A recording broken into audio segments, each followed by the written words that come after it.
मैं आप लोगों के समक्ष अपने विचार प्रस्तुत कर रहा हूँ। आशा है कि ध्यानपूर्वक सुनेंगे और मेरा प्रोत्साहन बढ़ाने की कोशिश करेंगे। मनुष्य संसार में आता है और संसार में बड़ा होता है, पलता है, पुछता है, जवान हो जाता है, बुढ़ापा आ जाता है और अंत में मृत्यु आ जाती है। फिर भी मनुष्य जीवन के दर्शन को नहीं समझ पाता है। जो मनुष्य जीवन के दर्शन को समझ जाता है उसका कल्याण हो जाता है। जो मनुष्य जीवन के दर्शन को नहीं समझ पाता है उसका विनाश हो जाता है। वो अपने जीवन में कुछ नहीं कर पाता है और जब मृत्यु कगार पे आ जाती है, जब व्यक्ति मरने लगता है और जब उसका जीवन दुख से व्यतीत होता है, पलंग पर कराहता है, फिर प्रभु को याद करता है, हे प्रभु हमें यहाँ से ले चलो। लेकिन मनुष्य का जीवन अत्यंत पवित्र है। जन्म से मृत्यु पर्यंत जो व्यक्ति अपने जीवन में हमेशा शुभ कार्य ही करता है और किसी प्रकार का अशुभ कार्य नहीं करता है, उसका जीवन धन्य है। हमें जन्म से मृत्यु पर्यंत अपने जीवन के दर्शन को समझना होगा। जो व्यक्ति जीवन के दर्शन को समझ जाता है उसका जीवन महान बन जाता है। दयानंद जब किशोरावस्था में थे, एक दिन दयानंद ने अपने चाचा की मृत्यु को देखा, करीब से देखा। चाचा जी उसे बहुत मानते थे, प्यार करते थे। जब उनका चाचा उनके सामने संसार को छोड़ के जाते हैं तो विचार करने लगता है। वह मूल शंकर जिसका बचपन का नाम था, वो विचार करने लगा कि क्या मैं भी एक दिन मरूंगा। एक दिन की बात और हो जाती है कि उसकी बहन की मृत्यु हो जाती है। बहन की मृत्यु को देख करके दयानंद बहुत रोए। उन्हें समझ नहीं आ रहा था कि मैं करूं तो क्या करूं, किधर जाऊं। एक दिन ऐसी बात हुई, शिवरात्रि का समय था, दयानंद ने व्रत रखा था। एक चूहा निकल के आया, शिव पंडी पर कुछ लड्डू अर्थात मोदक उस पर चढ़ाए गए थे। एक चूहा आया, उसे खाने लगा और खाते खाते उसी पर मूत्र आदि कर दिया। दयानंद विचार करने लगा कि अरे मैंने सोचा था कि कोई सच्चा शिव होगा, असली शिव होगा जो दिखाई देगा और हमारी रक्षा करेगा। लेकिन यहाँ मैं देख रहा हूँ कि ये कैसा शिव है जो एक चूहे से अपनी रक्षा नहीं कर सकता, वह मेरी रक्षा क्या करेगा। बात इतनी सी थी, दयानंद के हृदय में वैराग्य की भावना उत्पन्न हुई। एक दिन ऐसा हुआ, घर बार का परित्याग कर दिया और कई वर्षों तक भटकते रहे और अंत में भटकते कितने लोगों ने उन्हें लूटा भी, कितने लोगों ने ठगा भी। अंत में काशी नगरी में जाकर स्वामी पूर्णानंद जी के पास गए। स्वामी दयानंद व्याकरण पढ़ना चाहती थी। पूर्णानंद जी ने कहा कि मथुरा जाओ। वहाँ जाने के बाद एक ऐसा सन्यासी है कि दंडी सन्यासी है जिसका नाम स्वामी बिरजानंद है।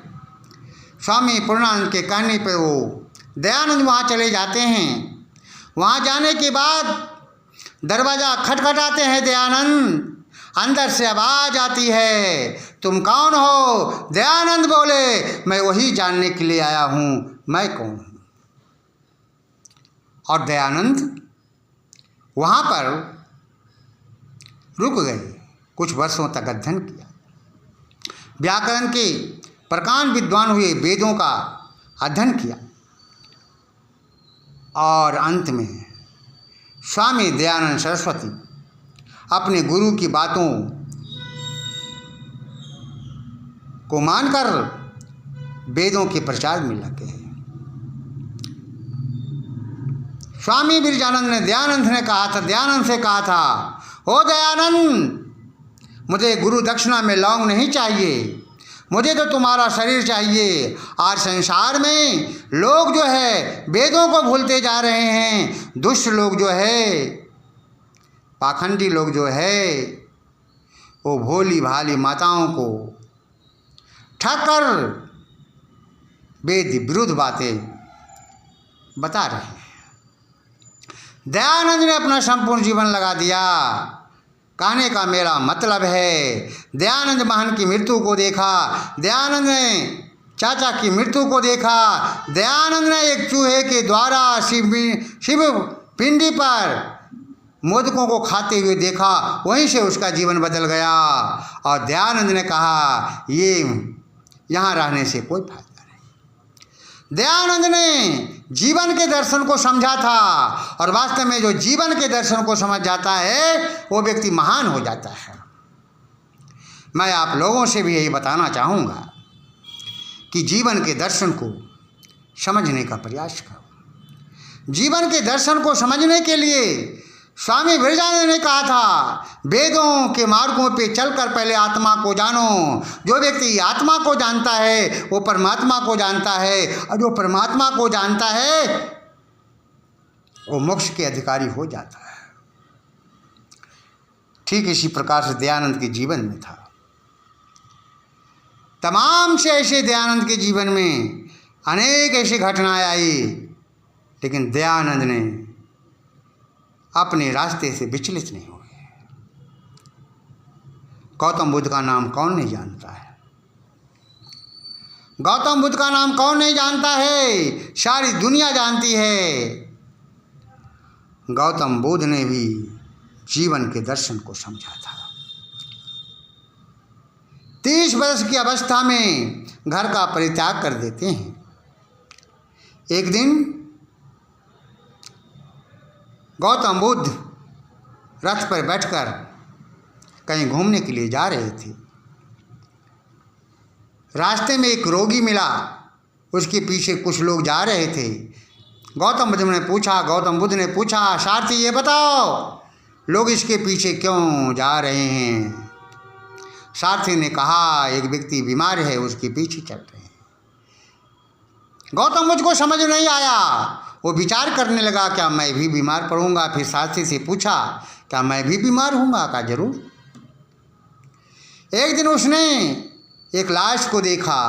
लाश को देख करके गौतम बुद्ध ने सारथी से पूछा, क्या एक दिन मैं भी मर जाऊँगा? सारथी ने कहा, भगवान, एक दिन सबको मरना है।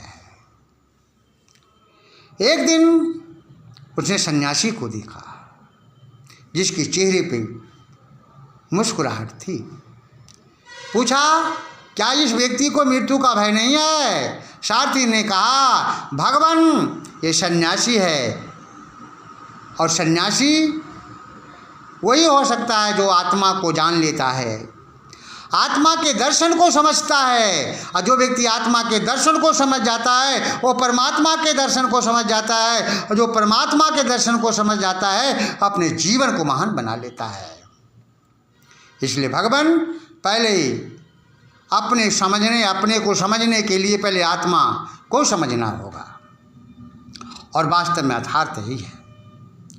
आज संसार में अनेक लोग आए चले गए, कितने करोड़ों की संख्या में आए होंगे, करोड़ों की संख्या में चले गए। दयानंद एक ऐसा व्यक्ति आया। दयानंद के बाद न जाने कितने लोग संसार को छोड़ के गए, लेकिन दयानंद आज अमर है। दयानंद ने जीवन के दर्शन को समझा था। गौतम बुद्ध ने जीवन को दर्शन को समझा था। और वास्तव में जो मनुष्य जीवन के दर्शन को समझ जाता है वो व्यक्ति महान हो जाता है। तो मैं अंत में कहूँगा कि वो दुनिया के लोगों, आप लोग भी जीवन के दर्शन को समझने का प्रयास करेंगे। ये जीवन दर्शन क्या है, जीवन दर्शन क्या है, जब आप समझ जाएंगे तो निश्चित है उसी दिन से जो है आप अपने जीवन को वेदों के मार्गों पे लाने का प्रयास करेंगे, खुद को वेदों के मार्गों पे चलाने का प्रयास करेंगे। और जब वेदों के मार्गों को अपने जीवन में आप उतारेंगे या उन पर चलेंगे तो मैं समझता हूँ आप वास्तव में जीवन के दर्शन को समझ जाएंगे। ये जीवन दर्शन क्या है, ये पहला भाग है। इति ओम।